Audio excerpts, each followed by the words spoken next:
refuse to learn my lesson on pacing, apparently. Happy Fall Apart Friday, guys. Hope everyone's doing well. This is my third Friday off from work, trying to help my energy and my health improve. And I am in worse shape this Friday than I was the previous Friday.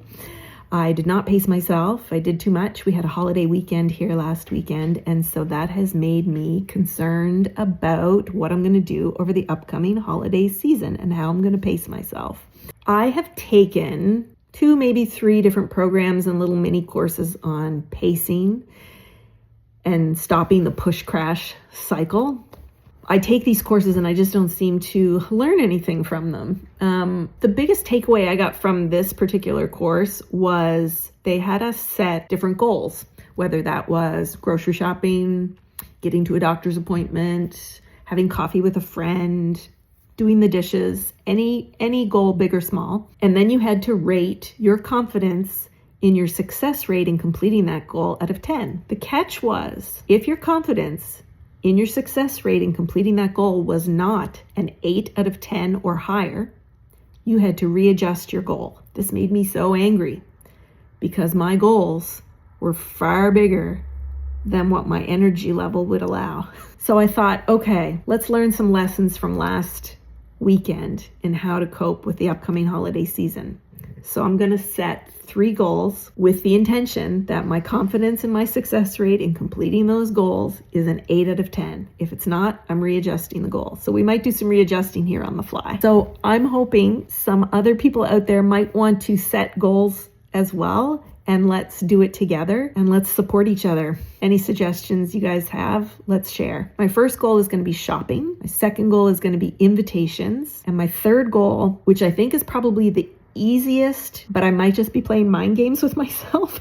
I'll get to that third goal at the end. So the first goal is shopping. This might be a few goals in one. I'm just thinking, I'm going to cut down on the number of presents I'm buying, but I'm going to increase my online shopping and decrease my in-store shopping. Okay, so I think the buying fewer presents, I think that's going to be a separate goal. So I'm going to stick with increase online shopping versus in-store shopping. My energy level baseline is so low that I need to increase the online shopping because shopping in-store takes too much out of me. As I've mentioned probably before, the travel to and fro, walking around the store, the mall, dealing with the lights and the sounds and the people, severe drain on energy. And I don't know if anybody else out there is in a similar situation, but I can't just go to the food court and buy a sandwich or a chocolate bar if I'm hungry. I have to bring my own food. So that is a lot of extra energy and planning. That means probably 2 days before I'm at the grocery store, the next day I'm making the food or someone's making it for me. I have great support, and then I have to pack it up. I have to think about, how long am I going shopping for? Is a protein bar going to be enough? Do I need to pack a whole meal plus snacks plus drinks? All that alone is too much on my brain and too much energy, and it makes me not want to go. So I think as much online shopping as I can accomplish, that's going to help me out. I feel an 8 out of 10 in confidence level in completing that goal. The second one is invitations. Accepting of invitations is going to be difficult because I have a very hard time saying no. I want to do these things. I want to see my friends and family. I want to participate in social activities, but everything has an energy cost, and I can't extract myself from situations easily because A, I don't want to leave. I'm having a good time. Or B, I don't want to be the first to leave. That feels kind of awkward. I don't have confidence, 8 out of 10, that I can say no to invitations, even though I should. And who knows, I'm not ruling it out, but I don't think that's the goal. I think the goal for me to set an alarm, and when it goes off, that's when I leave. I have tried for over a year telling myself mentally, or the person that I'm with, verbalizing it out loud, okay, I'm going to stay for an hour, max 2 hours, then I'm going to head home. I am not strong enough to do that. Not once have I been successful in that in over 12 months. So that's not working for me. So I'm going to set an alarm when I go anywhere, and when that goes off, I'm going to leave. That is still going to be hard, but I'm going to say I have a confidence level of 8 out of 10, but I think I'm going to need help on that one. I'm going to need support. And the third one kind of ties into the invitation part, but it's going to be planning my rest. And that, I think, 8 out of 10, easy. I can plan like nobody's business, but it's the execution of that plan that I'm going to fail miserably at. So for the month of December, I can generally guesstimate when different invitations might come or different events are going to happen, or get-togethers, that kind of thing, or planning the shopping trips, that kind of stuff. So I keep an agenda, and I used to time block. That was just a waste of my time and energy because I never followed it. So now I put maybe the top 2 or 3 things that I'd like to get accomplished that day. And I'd say in the last 2 or 3 weeks, since I've started taking Fridays off, I've been more realistic with the things I want to accomplish during the day. And I'd say I'm 80% successful on that, which I'm happy with. And if I can't get something done, I move it to the next day, or I just take it off the list completely and forget about it. How important was it anyway to begin with? So I think what I'm going to do, I know what I'm going to do.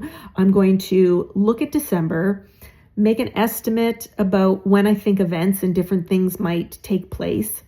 I'm going to put that on my calendar, and then I'm going to stack it with the planned rest I need to do before the event or the thing, and the planned rest afterwards, because that's what has to happen, really.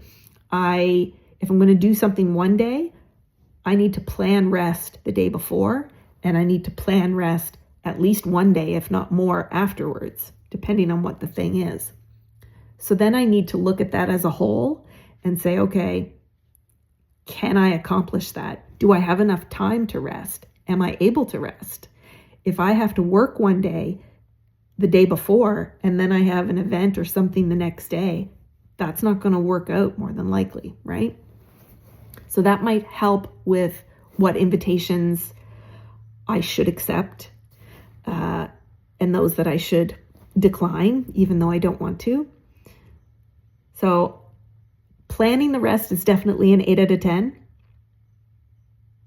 Adjusting accordingly, I'm not sure how successful I'm going to be at that one. But planning the rest, 8 out of 10. And that's more than I'm doing now. I'm not planning my rest at all.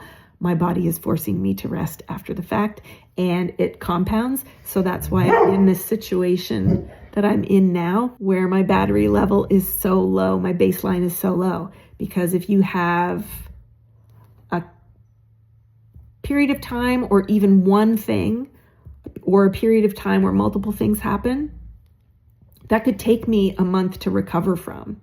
But then within that month of recovery, another pocket of a whole bunch of things happens, or maybe spread out, whichever, but then that compounds into extra time to recover from. So I'm never caught up, and my baseline is not improving. So shopping, invitations, planned rest. Those are the goals. Let me know down below what your goals might be and how we can support each other to be 8 out of 10 success rate. Bye guys, talk to you next week.